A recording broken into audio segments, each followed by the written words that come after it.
मित्रों नमस्ते। हमारे चैनल के टेलीग्राम ऐप को ज्वाइन भी कर लें। वहां आपको इस पेपर की पूरी पीडीएफ उपलब्ध होगी। पुस्तकालय सूचना विज्ञान के जो क्वेश्चन संख्या 51 से 150 तक है, उसकी जो की है वो थोड़ा सा व्याख्या के साथ में आपको बता रहे हैं। क्वेश्चन नंबर जो 51 है वह है, एक विशिष्ट विषय अथवा विषय शीर्षक पर पाठक को प्रासंगिक प्रलेख उपलब्ध कराने की प्रक्रिया को क्या कहते हैं। तो इसके अंदर इंडेक्सिंग, सीएस और साधारण ये होगा नहीं। इसका सही आंसर होगा आपके ये एसडीए। ठीक है। क्वेश्चन नंबर 52 है, उसके अंदर आ रहा है नवागंतुक पाठकों के लिए दीक्षा कार्यक्रम यानी किस विभाग से संबंधित है। तो नो डाउट जो रेफरेंस विभाग है उससे संबंधित होता है ये रेफरेंस जो है, क्योंकि रखरखाव, अर्जन और परिसंचरण विभाग है, इसका कार्य प्रणाली जो अलग होती है। क्वेश्चन नंबर 53 है, आईएनबी की प्रत्येक प्रविष्टि में पूर्ण ग्रंथ पर विवरण किस अनुभाग में दी जाती है। तो इसके अंदर जो सही आंसर होगा वो होगा आपके वर्गीकृत, क्योंकि लेखक, अनुगण और आख्या इसके अंदर आएगा नहीं। तो इसका जो सही आंसर होगा आपके बी होगा 53 के अंदर। 54 क्वेश्चन नंबर है कि निम्न में से किसके द्वारा संदर्भ सेवा में न्यूनतम, मध्यमतम और अधिकतम 3 सिद्धांतों का प्रतिपादन किया। तो इसका जो सही आंसर होगा आपके ये ए। इसके अंदर आपको लिखा एस रोथेस्टेन, जबकि इसका पूरा नाम आना चाहिए था, क्योंकि अभ्यर्थी इसमें कंफ्यूज हुए होंगे। शेमिल रोथेस्टेन नाम है इसका, तो शेमिल रोथेस्टेन इसका सही आंसर होगा। अगला प्रश्न है 55 नंबर, बेसिक रेफरेंस सोर्स का लेखक कौन है जिसका प्रकाशन 1954 में एएलए यानी अमेरिकन लाइब्रेरी एसोसिएशन शिकागो द्वारा किया गया था। तो इसका जो सही आंसर होगा वो होगा आपका लुईस सोर्स। लुईस सोर्स ने जो इस पुस्तक का है वो इसका लेखन किया था। 55 क्वेश्चन नंबर आपका सही आंसर होगा सी। क्वेश्चन नंबर 56 पर चलते हैं, निम्नलिखित में से लेक्सिकॉन का पर्याय शब्द कौन सा है। तो नो डाउट लेक्सिकॉन एक डिक्शनरी का दूसरा नाम होता है। तो जो शब्दकोश है वो इसका आपके सही इसका आंसर होगा 56 नंबर क्वेश्चन का। नेक्स्ट क्वेश्चन नंबर चलते हैं अपन 57 नंबर, लेखन प्रणाली का आविष्कार किसने किया था। अब ये प्रश्न ऐसा है कि जो पुस्तकालय सूचना विज्ञान से सीधा संबंधित नहीं है, लेकिन चूंकि जो इतिहास से संबंधित है, तो इसमें जो ऑप्शन दे रखे हैं प्राचीन भारतीयों ने, ग्रीक, फ्रेंच और प्राचीन मिस्र भाषा ने। तो सीधे सीधा उत्तर इन चारों में से वैसे कोई नहीं बनता है, क्योंकि जो लेखन प्रणाली का आविष्कार है वो सुमेरियन काल में हुआ था, सुमेरियन ने किया था। लेकिन इसका जो दूसरा विकल्प रूप में अपन कह सकते हैं कि प्राचीन मिस्र वासियों का भी इसका आंसर सही हो सकता है। प्रश्न संख्या 58, पुस्तक विज्ञान के 5 सिद्धांत कब प्रथम कब प्रकाशित हुए। तो पुस्तक विज्ञान के जो 5 सिद्धांत है, 5 लॉ लाइब्रेरी साइंस जो डॉक्टर एस आर रंगनाथन दिए गए थे, तो उसका जो है 1931 यानी 1931 के अंदर इसका वो दिए गए थे। तो इसका आंसर सही आंसर होगा डी। प्रश्न संख्या 59, सूचना की वृद्धि प्रबंधन की सीमा यानी काबू से बाहर हो जाए तो उसे क्या कहते हैं। सीधी सी बात है, जो लाइब्रेरी जो मैनेजमेंट इंफॉर्मेशन जो लिटरेसी होता है, तो साहित्य विस्फोट जो इसका वो सही आंसर होगा, साहित्य विस्फोट है वो इसको अपन इसमें कहेंगे। तो सही आंसर होगा 59 का बी। प्रश्न संख्या 60, इफ्ला की स्थापना के समय इसका मुख्यालय। तो मुख्यालय जो इसके अंदर इफ्ला का जो इसमें विकल्प दे रखे हैं, उस विकल्प में ये जो विकल्प है वो सही आंसर होगा। लेकिन इसमें शाब्दिक मिसप्रिंट है, एडिनबर्ग नहीं होता, सही नाम होता है एडिनबर्ग। एडिनबर्ग है वहां इसका मुख्यालय है। प्रश्न संख्या 60 है, यूनिसिस्ट कार्यक्रम किसने प्रारंभ किया था। तो यूनिसिस्ट जो कार्यक्रम है वो सीधी से इसका सही आंसर होगा यूनेस्को। यूनेस्को के द्वारा इसका प्रारंभ किया गया था, उसी का ही नाम है, ये इसका प्रोग्राम है ये यूनेस्को का। प्रश्न संख्या 62, छात्र, अध्यापक और सौ छात्र ये उपभोक्ता हैं, यानी एक तरह से ये यूजर्स यानी टीचर्स, स्टूडेंट और रिसर्च स्कॉलर किसके यूजर्स है। तो नो डाउट एकेडमिक लाइब्रेरी होते हैं, और जो शोध होते हैं वो एकेडमिक लाइब्रेरी के अंदर ही जो यूनिवर्सिटी और कॉलेज लाइब्रेरी उसके भी हो सकते हैं। तो चूंकि यहाँ पर विद्यालय और सार्वजनिक पुस्तकालय दे रखा ऑप्शन है, तो इसका जो सही आंसर होगा वो होगा शैक्षणिक पुस्तकालय, यानी ये इसका सही उत्तर होगा। फिर अपन प्रश्न संख्या चलते हैं 63। क्या है वो प्रश्न, वह प्रणाली जिसमें मुख्य प्रविष्टि और अतिरिक्त प्रविष्टियां दस्तावेज के बारे में समान जानकारी ली जाती है को के रूप में जाना जाता है। यानी जो दोनों, चाहे मेन एंट्री हो चाहे एडिड एंट्री हो, दोनों में समान रूप से दी जानकारी दी होती है। तो ये नो डाउट एक यूनिट कार्ड के रूप में एक जो है वो इसका आंसर हो सकता है। कुछ में इसमें बहुपत्रक का भी दे रखा है, तो बहुपत्रक का भी इसमें है, लेकिन इसका जो यूनिट एक एक पत्र के रूप में भी हो सकता है, लेकिन सही आंसर अपने यहाँ बहुपत्रक रूप में ले सकते हैं। 64, दशा संबंध दो या दो से अधिक विषय और के साथ संयोजन है।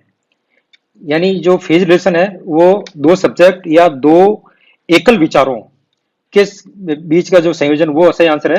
तो चूंकि संग्रह, पुस्तक या पत्रिका ये नहीं हो सकता है, तो एकल विचार इसका सही आंसर होगा डी। 65, रंगनाथन द्वारा वर्गीकरण गतिशील सिद्धांत डायनेमिक थ्योरी ऑफ क्लासिफिकेशन कार्य के 3 स्तर। तो इससे 3 चीज है, बिल्कुल सीधे है। आइडिया, वर्बल, नोटेशन प्लान, यानी वैचारिक, शाब्दिक और अंकन स्थान। तो इसका सही आंसर होगा सी, ऑप्शन है इसका 65 का सी। प्रश्न संख्या 66, किस कोड के अनुसार लेखक की जन्म तिथि को गोल ब्रैकेट द्वारा संलग्न किया जाता है?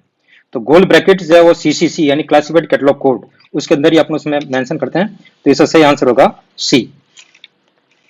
प्रश्न 67, सीसी के 7वें संस्करण का प्रकाशन सबसे महत्वपूर्ण है। 7वें संस्करण का जो प्रकाशन है वो शारदा रंगनाथन एंडोमेंट यानी शारदा रंगनाथन अंशदान द्वारा किया गया था। प्रश्न संख्या 67। प्रश्न संख्या 68, इन्फिनिट ईजे यानी इन्फिनिट क्या है? इन्फिनिट ये इसका एक्चुअली जो सही आंसर है जो इंफॉर्मेशन लाइब्रेरी नेटवर्क यानी सूचना एवं पुस्तकालय नेटवर्क ये है। तो ये जो सूचना पुस्तकालय नेटवर्क, जिसका आंसर जो ऑप्शन बी है वो इसका सही आंसर होगा। सूचना पुस्तकालय नेटवर्क है इसका आंसर, सही आंसर। प्रश्न संख्या 69, निम्न में से कौन सा कार्य संपादन की दिशा में सही क्रम है? यानी जो काम जो वर्क होता है लाइब्रेरी का वो क्या प्रोसेस होता है? तो उसमें सबसे पहले होता है सिलेक्शन, चयन, फिर बाद में एक्विजिशन, उसके बाद में प्रोसेसिंग और उसके बाद में डिसेमिनेशन। तो इसका सही जो आंसर होगा डी होगा। प्रश्न संख्या 69 का जो सही आंसर है वो चयन, अतिक्रमण, क्रियान्वयन और प्रसारण। प्रश्न 70, उस सूची को क्या कहा जाता है जिसमें पुस्तकों के लेखक, शीर्षक, विषय आदि से संबंधित प्रविष्टियों को वर्णानुक्रम में व्यवस्थित किया जाता है? तो जो अल्फाबेटिक ऑर्डर के अंदर होती है तो वो एक तरह से सूचियां जो बनती है वो बनती है क्लासिफाइड, वर्गीकृत। वर्गीकृत क्यों? क्योंकि इसमें पुस्तक का लेखक भी आ रहा है, उसमें टाइटल भी आ रहा है और विषय से संबंधित प्रविष्टि भी आ रहा है, इसलिए ये क्लासिफाइड तरीके से इसका सारा अरेंज होता है। तो इसका सही आंसर होगा विकल्प ए। प्रश्न 71, पुस्तकालय प्रबंध का कौन सा स्तर नीतियों को कार्यान्वित करने के लिए उत्तरदायी है? तो जो इसका जो मध्यम जो स्तर होता है, मिडिल लेवल होता है, वो वर्क जो एग्जीक्यूशन जो वर्क जो रेस्पॉन्सिबिलिटी उनकी ज्यादा होती है, वो काम उसको करने के लिए पूर्णतः उत्तरदायी होते हैं। तो इसका सही आंसर होगा सी, मध्यम स्तर। फिर आगे चलते हैं। प्रश्न संख्या 72, पंचकार्ड का जनक, ठीक है, तो इसका जो हरमैन हॉलरिथ, पंचकार्ड के जनक के रूप में हरमैन हॉलरिथ का नाम रूप में जाना जाता है, ये इसका सही आंसर होगा सी। प्रश्न 73, एनालिटिकल इंजन किसने बनाया? तो एनालिटिकल जो इंजन है वो चार्ल्स वेबेज के द्वारा बनाया गया था, ये जो डिजाइन उनके द्वारा किया गया था। तो इसका जो सही विकल्प होगा वो होगा डी।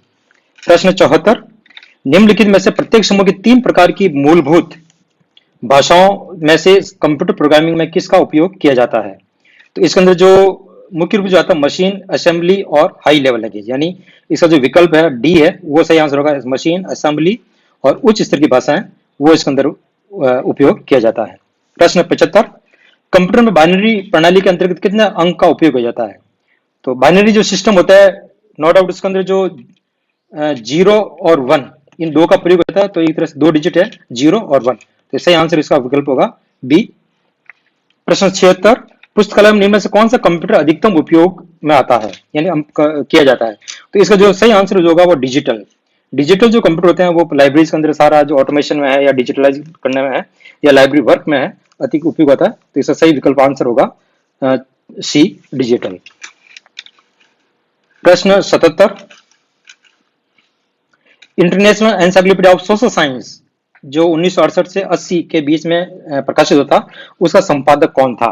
तो इसका सही संपादक जो नाम है वो ऑप्शन आएगा सी, डेविड एल सिल्स। डेविड एल सिल्स ने इसका संपादन किया था, international encyclopedia of social science. प्रश्न 78, निम्न पुस्तकालय सेवाओं में से कौन सी सेवा है जो बहुत ही कम समय में पूर्ण हो जाती है, यदि संभव हो तो एक क्षण में? बिल्कुल सीधा सा, जो शॉर्ट रेंज रेफरेंस सर्विस होती है उसे नाम भी इसलिए दिया रखा शॉर्ट रेंज, जो 5 मिनट से अधिकतम 30 मिनट के बीच के अंदर ये संपादन की जाती है। और 30 मिनट से जो ज्यादा ऊपर होती है जो सेवा दी जाती है, 30 मिनट से लगाकर 1 दिन, 2 दिन या 1 सप्ताह, वो कहलाएगी आपके दीर्घकाल संदर्भ सेवा। तो इस प्रश्न का सही उत्तर होगा वो होगा डी, अल्पकालीन यानी त्वरित संदर्भ सेवा। प्रश्न 79, समाचार पत्रों की कतरन यानी सूचना सेवा का एक प्रकार है। तो नो डाउट समाचार पत्रों की कतरन जो समाचार पूर्व में आ चुके हैं उनकी अपन कतरन करके फाइलिंग बनाता है या सर्विस रूप में यूजर्स को देता है। तो पूर्व प्रभावी यानी रिट्रोस्पेक्टिव जो है वो सर्विस एक तरह से कहलाएगी समाचार पत्रों की कतरन के रूप में।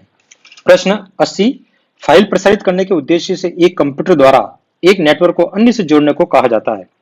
तो उसका जो सही उत्तर होगा वो होगा गेटवे। गेटवे के द्वारा एक कंप्यूटर से जो दूसरे नेटवर्क से कनेक्ट करके फाइल ट्रांसफर है, इंफॉर्मेशन सूचना वगैरह सारी इसमें प्रसारित भेजी जाती है। प्रश्न 81, इनमें से कौन सा इंटरनेट प्रोटोकॉल नहीं है? तो एफटीपीआई, आईपी, टीसीपी ये जितने भी जो दे रखे हैं वो सभी इंटरनेट प्रोटोकॉल कहलाते हैं। एएसएससीआई ये जो है वो इंटरनेट प्रोटोकॉल के रूप में नहीं माना जाता है। तो इसका सही आंसर होगा डी। प्रश्न 82 पर चलते हैं। निम्न में से पीपीबीएस यानी बजट निर्माण की एक जो विधि है उसका नाम है। तो इसका प्रतिपादन यानी इसका डेवलप विकास किसने किया था? तो इसका जो सही उत्तर होगा वो होगा ऑप्शन ए, आर एस मैकनामरा। इसमें एस बीच शब्द जुड़ा गया जो जनरल प्राय नाम के रूप में आता, रॉबर्ट मैकनामरा। इसका जो सही नाम है जो बुक्स में या कहीं पर आप चेक करेंगे रॉबर्ट मैकनामरा। तो रॉबर्ट मैकनामरा है जो पीपीबीएस के जो प्रतिपादन किया। इसका सही आंसर होगा ए। प्रश्न 83, पूर्व वर्ष के बजट को बिना ध्यान में रखे पुस्तकालय के बजट की तैयारी को रूप में जाना जाता है। तो ये बिल्कुल आएगा शून्य आधारित बजट यानी जो जीरो बेस बजट जो होता है वो जो पिछले बजट को बिना ध्यान रखे बनाया जाता है। इस शब्द को पीटर नायर ने दिया था शून्य आधारित बजट जो 1970 में सबसे पहले अमेरिका में इसका शुरुआत हुई थी। 84 नंबर प्रश्न है, पुस्तकालय मुख्य रिकॉर्ड। पुस्तकालय जो मुख्य रिकॉर्ड है तो वो एक्सेशन रजिस्टर होता है क्योंकि जितने भी पुस्तकें जो पुस्तकालय में क्रय की जाती है और उनका जो रिकॉर्ड होता है वो सारा एक्सेशन रजिस्टर में होता है।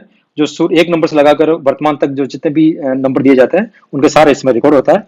तो एक तरह से पुस्तकालय जो प्रगण पंजिका होती है वो पुस्तकालय का महम रिकॉर्ड होता है। तो इसका सही आंसर होगा प्रगण पंजिका, ऑप्शन सी। प्रश्न संख्या 85 में इसका फुल फॉर्म ICOLC। तो ICOLC का जो सही जो आंसर है वो होगा option C, international coalition of library consortia. ठीक है, इसका फुल फॉर्म होगा ICOLC का है option C, international coalition of library consortia. प्रश्न 86 को पढ़ते हैं। निम्नलिखित में से कौन सा संक्षिप्त शब्द वैज्ञानिक प्रबंधन के कार्यात्मक तत्व को बताता है?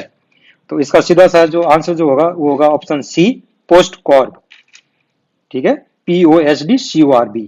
तो इसका पोस्ट कॉर्ब है जो वैज्ञानिक प्रबंधन जो होता है कार्यात्मक जो तत्व होते हैं प्रबंधन के वो चाहिए इसमें दर्शाता है। फिर आगे चलता है प्रश्न 87, पुस्तकालय विज्ञान में मूल्यांकन पद से तात्पर्य है। ठीक है, इवोल्यूशन ऑफ लाइब्रेरी साइंस। तो इवोल्यूशन ऑफ लाइब्रेरी साइंस किसका होता है? इवोल्यूशन ऑफ लाइब्रेरी साइंस होता है to improve library facilities services and resources यानी संचालन सेवाओं में सुधार के साधन। यानी पुस्तकालय के अंदर जो लाइब्रेरी आप मैनेज करते हैं तो उसके अंदर और आप क्या क्या सेवाएं में सुधार कर सकते हैं, क्या क्या फैसिलिटी दे सकते हैं। तो एक तरह से वो इवोल्यूशन जो होता है लाइब्रेरी साइंस में वो क्या लगेगा। तो इसका जो सही आंसर होगा आपके होगा बी। प्रश्न 88, उपभोक्ताओं और प्रलेखों के अलावा पुस्तकालय में तीसरा महत्वपूर्ण यानी यूजर और डॉक्यूमेंट्स ये दो चीज है। तो लेकिन तीसरे अंदर जब तक लाइब्रेरी के अंदर कर्मचारी यानी स्टाफ नहीं होगा तब तो लाइब्रेरी का उपयोग नहीं संभव नहीं हो पाता। तो इसका जो सही विकल्प होगा वो होगा बी, कर्मचारी। 89, बिब्लियोग्राफी ऑफ बिब्लियोग्राफीज निम्न में से किस प्रकार का सूचना स्रोत है? तो ये बिल्कुल तृतीयक सूचना स्रोत है। इसका सही आंसर होगा डी। प्रश्न 90, गजट निम्न में से किस प्रकार की सूचना देता है? ठीक है, तो गजट जो होता है वो सरकारी आदेश और जो सूचना होती है वो सारी सूचना देता है, न कि स्मारक या अलग स्थानों का इतिहास या भौगोलिक क्षेत्र ये नहीं देता है। और जो गजेटियर होता है वो आपके जो है अलग जो भौगोलिक क्षेत्रों की सूचना देता है। तो यह प्रश्न में कई बार कंफ्यूज हो सकता है गजेटियर और गजट। गजट सरकारी प्रकाशनों का सारा जो लेखा जो होता है तो वो गजट में प्रकाशित होता है। तो इसका सही आंसर होगा ऑप्शन ए, सरकारी आदेश और सूचना। प्रश्न 91, उस रेडियो रेफरेंस स्रोत को क्या कहा जाता है जिसे किसी भी व्यवसाय, कला या अध्ययन में मार्गदर्शन के लिए संदर्भित किया जा सकता है? तो इसके अंदर निबंध, हस्तपुस्तिका या वार्षिक ग्रंथ ये इसमें नहीं होगा। इसका जो मैनुअल होगा वो इसमें मेरे हिसाब से आंसर हो सकता है क्योंकि इसमें जो सारी जो इंफॉर्मेशन होती है वो प्रति वर्ष जो होती है उसमें किसी पर्टिकुलर समय के लिए होती है। तो इसमें जो मैनुअल्स होता है, मैनुअल्स के अंदर सारी जो एक तरह से रेफरेंस सोर्स है, तो उसके अंदर ये सूचना उपलब्ध होती है। फिर आगे चलेंगे प्रश्न 92 92। डीडीसी 1900 संस्करण है, डीडीसी 1900 संस्करण है, तो ये बिल्कुल ऑलमोस्ट एन्यूमरेटिव यानी लगभग परिगणनात्मक पद्धति, ये इसका सही आंसर होगा प्रश्न 92 का। प्रश्न 93 है, श्रृंखला पद्धति में योजक चिन्ह को प्रदर्शित करते हैं, यानी जो कनेक्टिंग सिंबल्स होते हैं जो अपने चयन प्रोसीजर बनाते हैं cataloguing cards, cataloguing card, cataloguing classification करते समय, तो जो योजक चिन्ह होते हैं, योजक चिन्ह एक तरह से क्या होता है, फॉल्स लिंक कहलाता है, मिथ्या लिंक, क्योंकि ये एक सब्जेक्ट और एक विषय को एक दूसरे जोड़ने काम करते हैं, इनका कोई दूसरा अर्थ नहीं होता है, इसलिए इनको बोलते हैं फॉल्स लिंक, मिथ्या कड़ी। तो इसका सही आंसर होगा डी। प्रश्न 94, द्विबिंदु वर्गीकरण प्रणाली पद्धति का प्रथम प्रकाशन कब हुआ था? तो ये 1933 में डॉक्टर एस आर रंगनाथन द्वारा प्रतिपादित पद्धति है, जो 1933 में इसकी पहला प्रकाशन हुआ था। 95, पुस्तकालय में प्रलेख की अन्य प्रलेखों के मध्य सुनिश्चित सापेक्षिक स्थिति को दर्शाने वाली संख्या को क्या कहते हैं? तो इसका जो एक तरह से जो आंसर होना चाहिए संग्राहक, कलेक्शन नंबर होता है वो सारे इसमें होता है, क्योंकि कॉल नंबर जो होते हैं वो सारे पुस्तकों के जिसमें डिटेल्स अनुसार उसमें होते हैं, तो इसका जो मेरे हिसाब से संग्राहक इसका आंसर होना चाहिए ऑप्शन ए। 96, कैटलॉग कार्ड का प्रमाणिक आकार, तो 12.5 इंटू 7.5 सेंटीमीटर ये इसका कैटलॉग कार्ड का प्रमाणिक आकार होता है, जिस साइज का ये कार्ड बस में बनाया जाता है।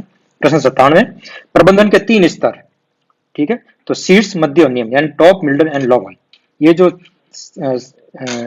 लेवल्स है वो प्रबंधन के मुख्य 3 स्तर कहलाते हैं। फिर अपन आगे चलेंगे प्रश्न 98। प्रश्न 98 को क्या कह रहा है? उपभोक्ता को आवश्यक जानकारी या डाटा के उपयुक्त स्रोत तक पहुंचने वाली सेवा को कहा जाता है रेफरल सेवा, संदर्भ सेवा, एसडीआर और प्रत्याशित एंटीसिपेटरी। इन उपभोक्ता को आवश्यक जानकारी या डेटा को उपयुक्त स्रोत तक पहुंचाने के लिए, तो अपन नो डाउट जो लाइब्रेरी जो रेफर करता है, रेफरेंस जो रेफरल सर्विस होती है वो कहलाता है। इसको कुछ दूसरे संदर्भ सेवा भी कह सकते हैं, लेकिन मेरे हिसाब से इसका रेफरल्स जो सेवा है वो आंसर सही होना चाहिए। 99, आमतौर पर सूचना स्रोतों को मुख्य रूप से 2 निम्न श्रेणियों में विभाजित किया जाता है। नो डाउट प्राइमरी और सेकेंडरी सोर्स होता है, ये 2 रूप मुख्य रूप मोटे रूप में है, वो प्राथमिक और द्वितीयक स्रोत के रूप में इसमें विभाजित किया जा सकता है, तो इसका आंसर सही होगा बी। प्रश्न 100, किसने एक पंचांग सूचना कोष एल्मनक को देशों, व्यक्तियों, घटनाओं, विषयों और इसी तरह के संबंधित उपयोगी आंकड़ों और आंकड़ों के संग्रह के रूप में परिभाषित किया? तो ये जो इसका जो एक तरह से जो प्रतिपादन है इसका एल्मनक का सूचना पंचांग सूचना कोष का, तो विलियम ए कैड्स, इन्होंने इसका कार्य ये इसका प्रतिपादन किया, इसको इस रूप में परिभाषित किया। प्रश्न 101, सीएस सूचना सेवा की किस श्रेणी में आता है? सीएस यानी करंट अवेयरनेस सर्विस है, वो किस तरह की सूचना सेवा में आता है? तो ये अग्रिम सूचना सेवा है, ठीक है, एंटीसिपेटरी इंफॉर्मेशन सर्विस के रूप में इसको कहेंगे अपन, एंटीसिपेटरी। फिर प्रश्न संख्या 102, वर्णानुक्रम में व्यवस्थित स्थानों का भौगोलिक शब्दकोश जाना जाता है। तो भौगोलिक जो शब्दकोश जो इसमें स्पेसिफिक इधर का geographical dictionary of places arranged, यानी जो प्लेसेस जो अरेंज होता है वो आपके एटलस के अंदर होता है, तो इसका जो सही आंसर मेरे हिसाब से ए एटलस होना चाहिए। प्रश्न 103, नेटवर्क के अंदर ओएसआई का पूरा नाम, ओएसआई को होता है ओपन सिस्टम इंटरकनेक्शन, ठीक है, इसका डी आंसर सही होगा, ओपन सिस्टम इंटरकनेक्शन इसका सही आंसर होगा। फिर प्रश्न 104, वेबेज का विश्लेषणात्मक इंजन प्रस्तावित किया गया था, ठीक है, तो ये इसका सही आंसर होगा आपने देखने पर 1836 एडी, चार्ल्स वेबेज ने जो एनालिटिकल इंजन जो प्रतिपादित किया था वो किया था 1836 एडी के अंदर। 105, रैम कंप्यूटर की प्राथमिक और मुख्य स्मृति है, यानी प्राइमरी मेमोरी है एक तरह से। प्रश्न 106, कंप्यूटर किसके लिए प्रयोग किया जाता है? कंप्यूटर सभी काम के लिए प्रयोग हो जाता है, कंप्यूटिंग भी होता है, वर्ड प्रोसेसिंग होता है, प्रलेखों संग्रहण भी होता है, तो इसका सही आंसर होगा ए, यानी ये सभी। प्रश्न 107, निम्न में से कंप्यूटर का हृदय कौन सा है? ठीक है, तो हृदय नोड सेंट्रल प्रोसेसिंग यूनिट ये मुख्य होता है, इसी से सारा कंप्यूटर की जो मॉनिटरिंग होती है सारा चलता है, तो इसका सही आंसर होगा डी सीपीयू। प्रश्न 108, निम्न में से किस समूह के संयोजन से ई सो सिंधु कंसोर्टिया का निर्माण हुआ? तो इसका जो सही आंसर आपने देखेंगे तो इसका आएगा यूजीसी, इन्फोनेट, डीएलसी, एनलिस्ट तथा इनसेट एआईसीटी, ये इसका सही आंसर इसका होगा किसका? जो ईस्ट और सिंधु कंसोर्शिया का, इसी से इसका सारा निर्माण होता है। फिर अपन आगे चलेंगे प्रश्न 109, वर्चुअल लाइब्रेरी इनमें से किसका निष्कर्ष है? तो virtual library node of networking का कंक्लूजन है, नेट नेट और इसी का आउटपुट है। नेटवर्किंग से अपन वर्चुअल लाइब्रेरी की कल्पना कर सकते हैं। प्रश्न 110, डोस, यूनिक्स, विंडोज, ये किसके उदाहरण है? ये ऑपरेटिंग सिस्टम है। तीनों जो डोस है, यूनिक्स है, विंडोज है, ये ऑपरेटिंग सिस्टम कहलाता है। प्रश्न 111, पुस्तकालय में कार्यों, गतिविधियों और सेवाओं में कंप्यूटर के उपयोग का उपयोग करने की अवस्था को क्या कहा जाता है? तो ये पुस्तकालय शौचालय नहीं, लाइब्रेरी ऑटोमेशन। जो लाइब्रेरी के अंदर जो कंप्यूटराइजेशन हो जाता है तो उसको लाइब्रेरी ऑटोमेशन कहते हैं, जिसके अंदर लाइब्रेरी वर्क होते हैं, एक्टिविटीज होती है और वो अपने सर्विसेज प्रदान कर सकते हैं।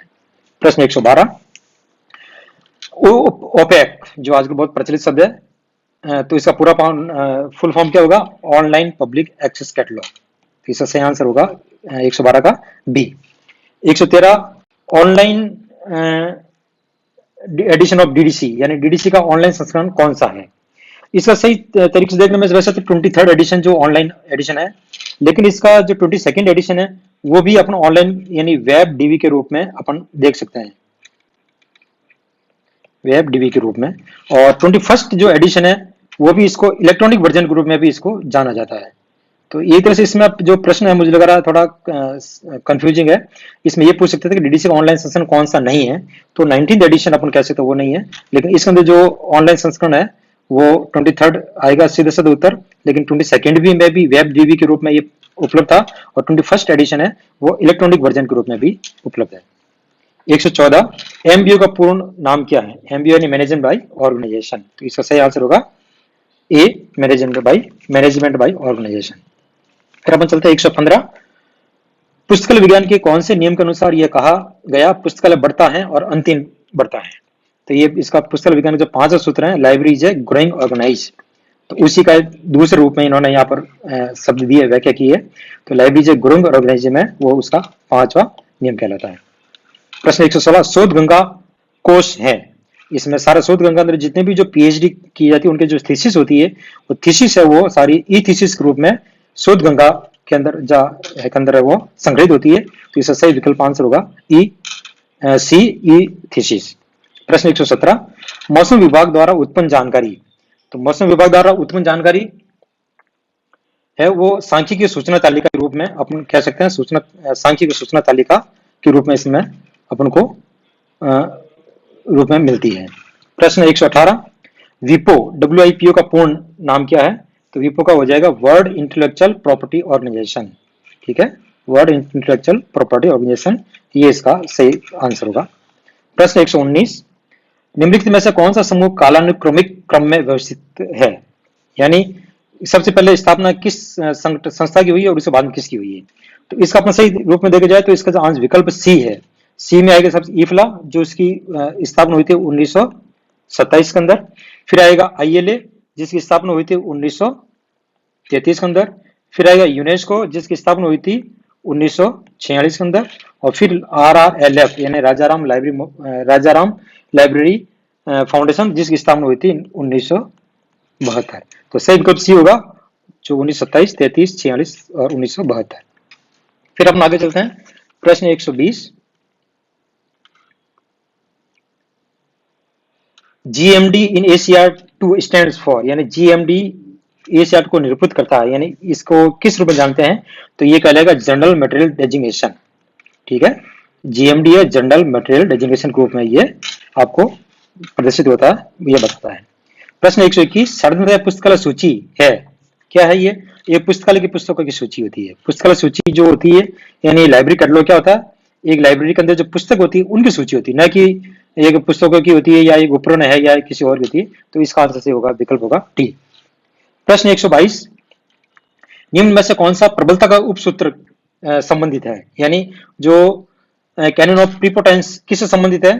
तो ये सीधा सा सूचीकरण यानी कैटलॉगिंग से संबंधित है। कौन सा? प्रबलता का उपसूत्र। प्रश्न 123, सर्ववर्णीय सूची यानी शब्दकोश में सम्मिलित किया जाता है, क्या किया जाता है? वर्णानुक्रम में सभी प्रकार की प्रविष्टियां, यानी ये जो प्रविष्टियां होती है वो सारी किसमें होती है? डिक्शनरी कैटलॉग के अंदर सम्मिलित होती है। तो इसका विकल्प से आंसर होगा ए। प्रश्न 124, सूची का आंतरिक स्वरूप कौन सा नहीं है? ठीक है, तो सूची का जो आंतरिक स्वरूप है वो पुस्तकों का सूची का पुस्तक स्वरूप यानी बुक फॉर्म होता है, वो कौन सा होता है? आउटर फॉर्म होता है। जो इंटरनल फॉर्म होता है, इनर फॉर्म के रूप में नहीं कहलाएगा, बल्कि कौन सा कहेगा? आउटर फॉर्म का। तो इसका सही आंसर क्या होगा? सूची का पुस्तक स्वरूप। प्रश्न 125, यूनिवर्सिटीज न्यूज पत्रिका एक प्रकाशक है। यूनिवर्सिटी न्यूज है वो बिल्कुल AIU यानी एसोसिएशन ऑफ इंडियन यूनिवर्सिटीज, इसका पूरा नाम है एसोसिएशन ऑफ इंडियन यूनिवर्सिटी, जो यूजीसी का एक सिस्टर ब्रांच है, उसके द्वारा प्रकाशित होता है। सही आंसर होगा 125 का D, AIU। 126, full form of इटलीस यानी इटलीस का पूरा नाम क्या है? तो इसलिए इटलीस का पूरा नाम होगा बी, क्या होगा? Indian association of teachers of library and information science. ठीक है, इटलीस का पूरा नाम इसमें ये कहलाएगा। प्रश्न 127, कौन से कमीशन ने महाविद्यालय के कुल बजट का 10% पुस्तकालय विकास के लिए सिफारिश किया? ठीक है, तो इसके अंदर जो कोठारी कमीशन है उसने 6.5% अनुशंसा की थी। फिर भारतीय विश्वविद्यालय कमीशन है, उसने जो ये 10% का ये प्रोविजन रखा था। तो इसका सही आंसर होना चाहिए भारतीय विश्वविद्यालय कमीशन 1957 में जो गठित हुआ था और 1959 के अंदर रिपोर्ट दी थी। तो इसका सही आंसर हो जाएगा सी। प्रश्न 128, राजाराम मोहन राय लाइब्रेरी फाउंडेशन की स्थापना किसने की थी? ठीक है, तो ये डिपार्टमेंट ऑफ जो कल्चर गवर्नमेंट ऑफ इंडिया का ही है। तो ये संस्कृति मंत्रालय जो कहेंगे अपन हिंदी में, संस्कृति मंत्रालय भारत सरकार का जो विभाग है उसके द्वारा इसकी स्थापना की गई थी। प्रश्न 129, निम्न में से किसने कहा कि पुस्तकों की सूची वह सूची होती है जो किसी निश्चित योजना अनुसार व्यवस्थित की जाती है? यानी CA Cutter, Charles Ammi Cutter ने ये कहा था कि जो ये एक निश्चित योजना अनुसार अरेंजमेंट होता है वो कहलाएगी पुस्तक सूची। तो वो इसकी परिभाषा एक तरह CA कटर ने दी थी। प्रश्न 130, निम्न में से कौन सी सेवा के बीच समय एक महत्वपूर्ण घटक है? यानी जो टाइम फैक्टर है वो इंपॉर्टेंट किसमें है? रेडियो रेफरेंस सर्विस और लॉन्ग रेंज रेफरेंस सर्विस, यानी प्रस्तुत संदर्भ सेवा और दीर्घकालीन संदर्भ सेवा, उसके अंदर जो समय तत्व है वो इंपॉर्टेंट होता है। क्योंकि रेडियो रेफरेंस सर्विस के अंदर 1 सेकंड से 29 मिनट तक वो रेडियो रेफरेंस सर्विस कहलाएगा, और 30 मिनट से 1 दिन, 5 दिन, 7 दिन वो कहलाएगा दीर्घकालीन संदर्भ सेवा, नहीं लॉन्ग रेंज रेफरेंस सर्विस। इसका सही आंसर होगा डी। 131 नंबर प्रश्न, प्रतिमाह के शोध ग्रंथ एक क्रमिक सूचना किस पत्रिका से प्राप्त की जा सकती है? तो इसका जो AIU का जो यूनिवर्सिटी न्यूज होता है उसके अंदर भी ये जो जिस महीने के अंदर जो रिसर्च पब्लिश होता है वो सारी इसमें दी जाती है। तो इसके अंदर जो यूनिवर्सिटी न्यूज है वो सही इसका आंसर होना चाहिए। इसका कुछ इंडेक्स इंडिया भी कहते हैं, लेकिन इंडेक्स इंडिया की तुलना में ये यूनिवर्सिटी न्यूज इसका सही उत्तर होगा। प्रश्न 132, annuls of library science and documentation के प्रकाशक। ठीक है, तो annuls of library science and documentation प्रकाशक के रूप में जो है वो पहले DRTC documentation of research and training centre के रूप में ये था। तो ये इसका प्रकाशन के रूप में कहलाएगा। तो इसका सही आंसर इसका हो सकता है बी। प्रश्न 133, ऐसा स्रोत जिसमें वर्तमान जानकारी विवरण और या सांख्यिकी रूप में कुछ बार विशिष्ट क्षेत्र तक की सीमित होती है कहलाता है। तो एक तरह से क्या कहलाएंगे? वार्षिकी ग्रंथ, यानी जो ईयरबुक होता है, ईयरबुक के अंदर जो सारी जो इंफॉर्मेशन होती है प्रतिवर्ष यानी विशिष्ट क्षेत्र तक सीमित होती है। तो एक तरह वार्षिक के अंदर जो सूचना होती है वो सारी इसके अंदर इसमें दी जाती है। अब हम आगे चलेंगे। प्रश्न 134, प्रश्न 134 क्या कह रहा है? पुस्तकालय की शेल्फों पर पुस्तकों और अन्य सामग्रियों को किस अनुपात के द्वारा व्यवस्थित किया जाता है? तो इसके अंदर जो सर्कुलेशन सेक्शन होता है, क्योंकि पुस्तक वहीं से इश्यू होती है वहीं पुस्तकें जमा होती है, तो जमा होने के बाद सारी पुस्तकें वापस संबंधित जो शेल्फ में रखने का जो दायित्व होता है वो सर्कुलेशन सेक्शन के कर्मचारी होता है। तो इसका सही आंसर होगा परिसंचलन अनुभाग। 135, संग्रह विकास का कार्य है, यानी जो कलेक्शन डेवलपमेंट है वो किसका? एक्विजिशन सेक्शन यानी अर्जन विभाग, इसका जो सही आंसर इसका होगा एक्विजिशन सेक्शन। प्रश्न 136, ब्राउनर प्रणाली में कितने पत्रों का उपयोग किया जाता है? तो वैसे भी 30 पत्रक के रूप में जो प्रचलित है, 30 पत्रक प्रणाली के रूप में जो है वो किसकी की थी? ब्राउन प्रणाली की थी। तो इसमें जो 3 पत्रक प्रणाली है वो कहलाएगी आपके ब्राउन प्रणाली। प्रश्न 137, ISBN का पूरा नाम यानी international standard book number, ISBN का पूरा नाम होगा इंटरनेशनल स्टैंडर्ड बुक नंबर। इसका आंसर सही होगा डी। प्रश्न 138, संगठन के परंपरावादी शास्त्रीय सिद्धांतों के प्रतिपादक। तो इसका जो सही आंसर मेरे हिसाब से हेनरी फेयल होना चाहिए, क्योंकि हेनरी फेयल से ही ये जो क्लासिकल जो प्रिंसिपल्स ऑफ ऑर्गेनाइजेशन के डेवलप हुआ था इन्हीं के सिद्धांत लेकर के। तो इसका आंसर बी हो सकता है, हेनरी फेयल। प्रश्न 139, पुस्तकालय का बजट के लिए तैयार किया जाता है, यानी किसके लिए तैयार, यानी आगामी वर्ष जो बजट बनता है, इस साल जो बजट, अभी जो बजट बनाएंगे वो अग्रिम वर्ष के आगामी साल के बनाएंगे। तो इसे जो आगामी वर्ष से आंसर हो जाएगा बी, आगामी वर्ष।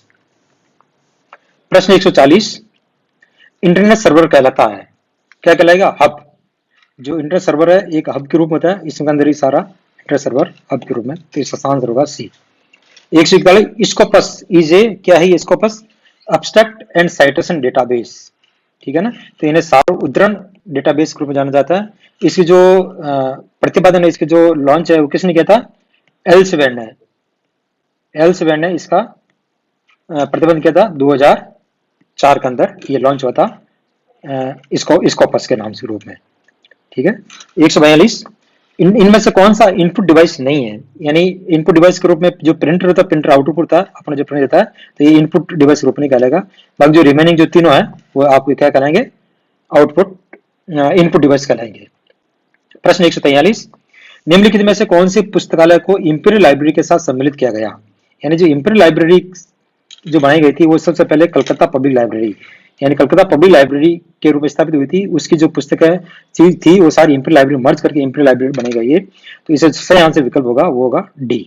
प्रश्न 144, निम्न में से कौन सी इंटरनेट की एक महत्वपूर्ण सेवा है, यानी ईमेल आजकल जो है वो सबसे महत्वपूर्ण सेवा है, क्योंकि HDA लाइब्रेरी सर्विसेज के अंदर कहलाती, और सूचना सेवा इन्फॉर्मेशन सर्विस भी इंटरनेट के मार्फत होती है, लेकिन एग्जैक्ट जो आंसर होगा वो होगा ईमेल, यानी बी। प्रश्न 145, भारतीय पुस्तकालय संघ की स्थापना, जो सबसे भारत का जो सबसे पुराना और सबसे बड़ा संगठन है वो ILA है, जिसकी स्थापना हुई थी 1933 में। तो इसका सही आंसर होगा बी। प्रश्न 146, एबगिला इजे, यानी एबगिला की परिवर्णित शब्द है जिसका उपयोग के लिए किया जाता है, यानी एबगिला का जो पुराना क्या होगा, इसका सही आंसर होगा सी, एनाल्स बुलेटिन और पुस्तकालय, एनाल्स ग्रंथालय। तो इसका सही आंसर होगा सी। प्रश्न 147, पुस्तकालय विश्वविद्यालय एक हृदय है, ये कथन किसका है, यानी जो हार्ट ऑफ लाइब्रेरी है वो कोठारी कमीशन जो 1964 के अंदर जो गठित हुई थी उसने भी महाविद्यालय और विश्वविद्यालय पुस्तकालय के संबंध बताया है, लेकिन जो रंगनाथन की जो रिव्यू कमेटी है उसके अंदर इसको काफी महत्व दिया जाता है, जिसका हार्ट ऑफ द यूनिवर्सिटी होती है क्या, लाइब्रेरी, जो विश्वविद्यालय का हार्ट के रूप में महत्वपूर्ण है, उपयोगी है। प्रश्न 148, लोकतांत्रिक भावना को मजबूत करने और समझ को विकसित करने का मुख्य रूप से मार्गदर्शक सिद्धांत, जो सबसे पहले लोकतांत्रिक भावना, क्योंकि ये पूरा जो देश के प्रति जो आती है तो उसमें राष्ट्रीय पुस्तकालय है, क्योंकि पब्लिक लाइब्रेरी जो होती है, पब्लिक लाइब्रेरी बिना किसी लिंक, बिना किसी भेदभाव के कोई भी जा सकता है, लेकिन जो राष्ट्रीय पुस्तकालय है उसमें लोकतांत्रिक भावना को मजबूत, इसको देखते हुए इसका सही आंसर होना चाहिए ए, राष्ट्रीय पुस्तकालय। 149, पुस्तकालय के मध्य प्रलोभन का विनिमय कहलाएगा, रिसोर्स शेयरिंग, नो डाउट, संसाधन सहभागिता एक सबसे महत्वपूर्ण कड़ी है, तो रिसोर्स शेयरिंग जो है वो पुस्तकालय मध्य प्रलोभन का विनिमय कहलाता है। और अंतिम प्रश्न है 150, ACR 2 कोड के अनुसार पुस्तक के आकार को भौतिक विवरण क्षेत्र में निम्नलिखित में से किस चिन्ह द्वारा प्रदर्शित किया जाता है, तो वो अपन करेंगे कॉलन के द्वारा, यानी कॉलन के द्वारा अपन इसको इंडिकेट करके इस सूचना को अपन प्रदर्शित करते हैं। तो साथियों, आप सभी को बहुत बहुत शुभकामनाएं आपकी परीक्षा उज्जवल भविष्य के लिए। और ये हमने जो की दी है इससे आप मिलान कर सकते हैं, हो सकता है इसमें 2-3 प्रश्नों के उत्तर कुछ सोच के साथ इधर हो सकते हैं, लेकिन अधिकतर जो प्रश्नों का उत्तर है वो इसकी आधार पर किया। बहुत बहुत धन्यवाद।